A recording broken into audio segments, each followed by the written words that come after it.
অযোগ্য ব্যক্তি যখন ক্ষমতায় আসে তখন শুধু একটি দেশ নয়, পুরো পৃথিবী বিপদের মুখে পড়ে।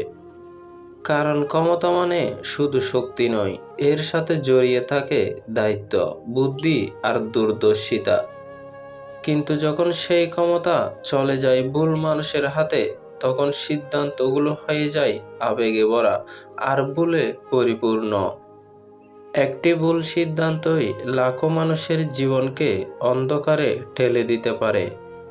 ইতিহাস সাক্ষী, অযোগ্য নেতৃত্ব কখনো শান্তি এনে দেয় না, বরং সৃষ্টি করে যুদ্ধ, বিশৃঙ্খলা আর ধ্বংস। তাই সমাজের সবচেয়ে বড় দায়িত্ব হলো যোগ্য মানুষকে সামনে আনা। কারণ একজন যোগ্য নেতা একটি জাতিকে উন্নতির পথে নিয়ে যেতে পারে, আর একজন অযোগ্য নেতা পুরো পৃথিবীকেই ধ্বংসের দিকে ঠেলে দিতে পারে। মনে রাখবেন, ক্ষমতা যত বড়ই হোক, সেটি সঠিক মানুষের হাতেই নিরাপদ।